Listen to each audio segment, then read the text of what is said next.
Good morning, all of you. Welcome back, my class 8 students. Once again, I'm here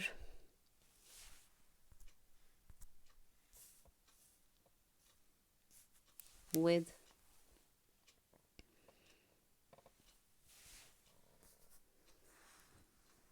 next module, that is second part of chapter 5, When People Rebel, 1857 and after. I had taken up the first module up till the participation of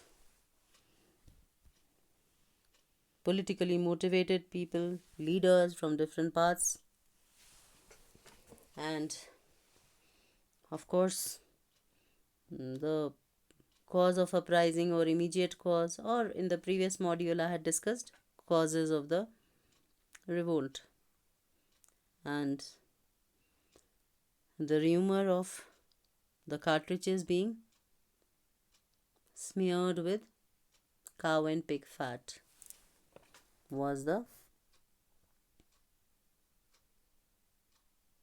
most annoying thing for Indian soldiers, and that ignited the people to rebel. So the rebellion spreads, and we had seen that Rani Lakshmi Bai, Avanti Bai, Lodi from Ramgarh, and then even Begum Hazrat Mahal, they all took part in the rebellious movement. But the British were greatly outnumbered by the rebel forces. They were defeated in a number of battles, which convinced the people that the rule of British had collapsed. Many new leaders came up. Ahmadullah Shah from Faizabad came to Lucknow to fight the British.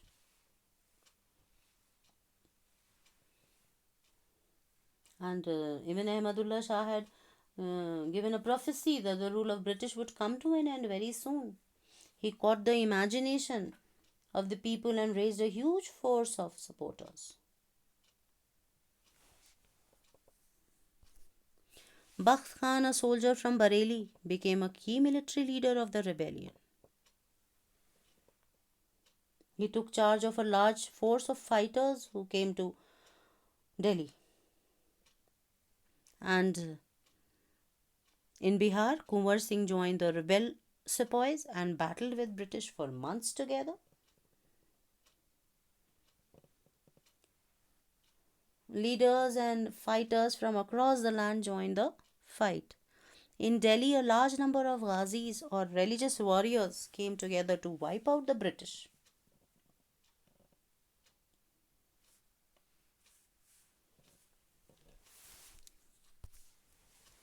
Places of revolt in North India: Delhi, Jhansi, Lucknow, Faizabad, Bareilly, Meerut.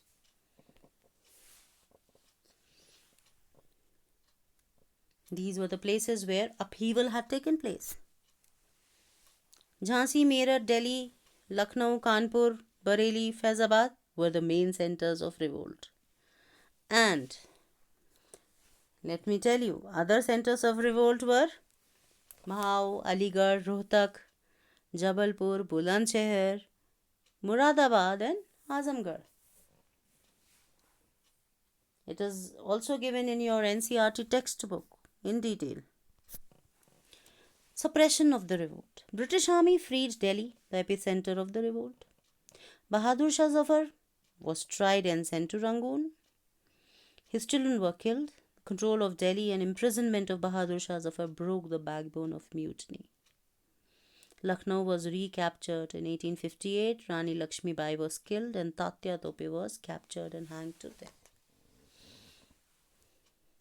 We had already discussed wherein we found that Bahadur Shah Zafar, the last emperor, Mughal emperor, he was believed to be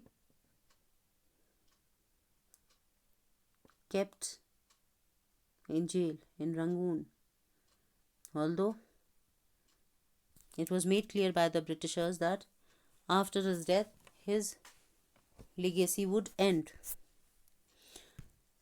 Company decided to repress the revolt with all its might. It passed new laws, moved into the storm centers of the revolt. Delhi was recaptured. Bahadur Shah Zafar was tried in court and sentenced to life imprisonment with his wife Begum Zeenat Mahal and sent to Rangoon where he died. We all know he was the last hope for these people who were in this war of independence, in this revolt. And Bahadur Shah Zafar, although he was old, but yes, he had given an assurance to the people, yes, I would be taking up the responsibility once the Britishers were ousted. Lucknow was taken in March 1858. Rani Lakshmi Bai was defeated and killed in June 1858. Tatya Tope escaped to jungles of central India, where, with the support of many tribal and peasant leaders, he fought guerrilla war, finally captured and killed in April 1859. The British tried to win back the loyalty of people. Now it was the company was fighting back. British had to fight for 2 years to suppress the massive forces of popular rebellion. Of course, Tatya Tope, it was really brave of him to fight a guerrilla war. Guerrilla war is generally fought from the hideouts. As he had escaped to jungles, he was in a hideout and he was supported by some tribal people, communities, peasant leaders, but to no avail. Rani Lakshmi Bai, as we all know, succumbed to death. British announced rewards for loyal landholders and allowed them to continue to enjoy traditional rights over their lands. Those who had rebelled were told that if they submitted to the British and they had not killed any white people, they would remain safe and their rights and claim to the land will not be denied. This was a very wise move to win back the loyalty of the people. They had announced rewards, and nevertheless, hundreds of sepoys, rebels, nawabs, and rajas were tried and even hanged. So now the question arises, this all had happened, and why, despite of all the efforts, why did we lose? What were the causes of the failure of the revolt? The revolt was localized and was poorly organized. The British had better resources than the rebels. The revolt was feudal in character. The leaders lacked military skills. The native princes did not join the revolt. Perhaps we were lacking in the planning. The revolt uprisings were not streamlined actually. They happened here and there around the country, but not at the same time. They lacked strong leadership. And of course, superiority of British Army. British Army was well versed in warfare tactics, using latest equipments. We lacked on that. We did not have lack of unified participation. Many of our Indians leaders, they did not participate They never wanted, because they were enjoying the glory of British regime. Most of the industrialists, of course, I should say. Then advanced military equipments, as we all know, they had advanced military equipments, and the army was well trained. All sections of the society did not participate. Reason we all know it. And our revolt or uprising was more feudal in nature, means peasants, landholders, all these people were participating. So we were bound to face the failure.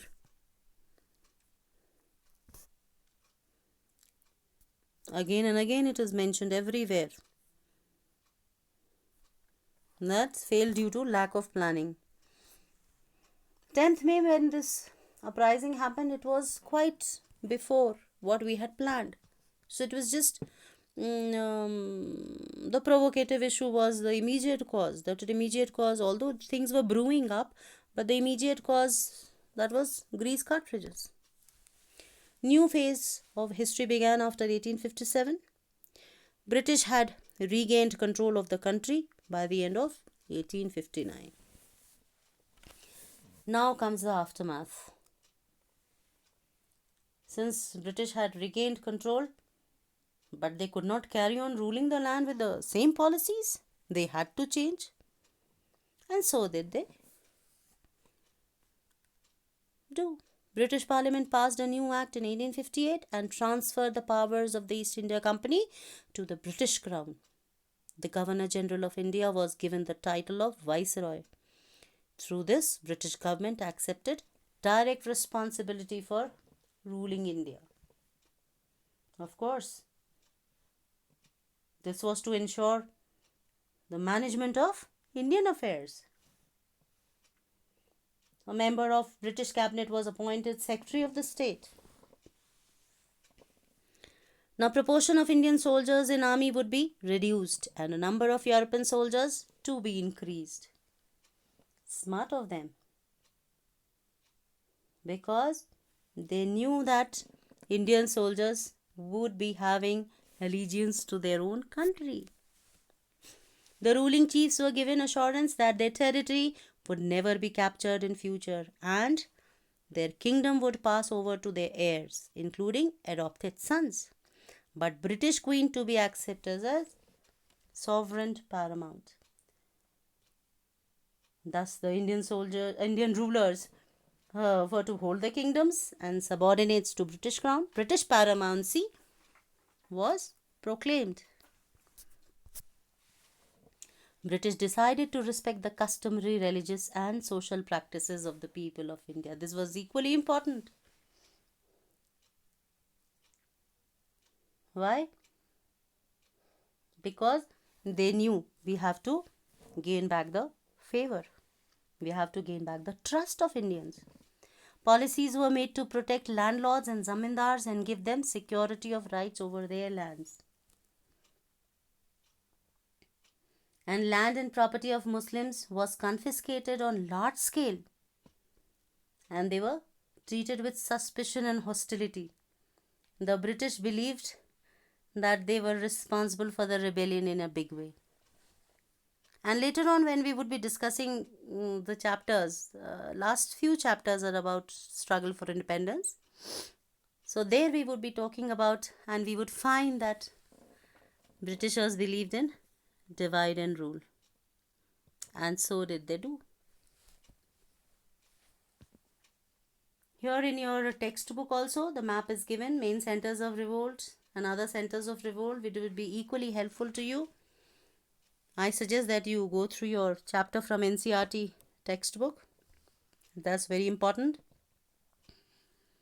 And the assignment I've given you, the map work. Here the Britishers taking over the peasants and so on. And in fact, this chapter 5 had nothing much in it. The major topics were the causes, for the revolt, causes of the failure, and what were the British policies introduced after they won over. And why did we lose? That is what we have discussed at length. And this chapter we would be taking as a reference with our few chapters in the next book. We have 2 books. I think you children have been given 2 books or 1 book, but maybe like 13 chapter 11, 12, 13, those chapters we have the struggle for independence, wherein this would be of great help. We need to take it as reference. So with this we reach to the assignment, and assignment is very simple. That is map work. In an outline map of India, locate and mark any 5 main centers of revolt and any 5 other centers of the revolt. I have already given you in this segment 6-7 centers. From amongst those you can take any 5, and of course for reference you can take the help of your NCERT textbook. Here let me make it very clear, most of the times I have made sure that I keep in view the textbook which you are having with you. Otherwise, lot much of information is available on Google, but I don't think it is wise enough to go there. You can always look for it, look for other informations if you want. You can catch up with it, but I take into consideration your NCERT textbook so that it would become easy for you to connect and to relate. Otherwise, it would be difficult, and perhaps you may not be able to keep pace with what I am teaching here. So whatever information I am giving, that is centralized to your NCERT textbooks. And of course, the assignments which are being given to you, my dear, you are expected to submit those assignments. Maybe earlier we were thinking that schools would reopen somewhere around May or June, but since it did not happen and it is being extended, so my humble request is that even if you have made the PPTs and you have kept in your pen drives, which earlier you were suggested to bring along with you, although still you can bring along with you, but for keeping a record, for getting to know that yes, you children are working on it, you are actually doing the assignment. How do I get to know? So for that you need to post it on the Google Classroom. And to make things easier for you, I would suggest that most of the PowerPoint task or assignment I have given on the classwork section. So from there you can always, and rest of the assignments also, many of the students or children have been having this query, and I had suggested them that they can post their assignments which are given with the modules there itself, so I can get to know. But still many of the students have to submit their assignments, so please get going with the work, complete your assignments and start submitting it one by one. Take your own time, and please. And with this, I come to an end to this chapter. chapter 5. I have discussed it at length. That is why I divided it into 2 modules to facilitate your understanding. So this was all from my end for now. And stay happy, stay safe, and bye-bye.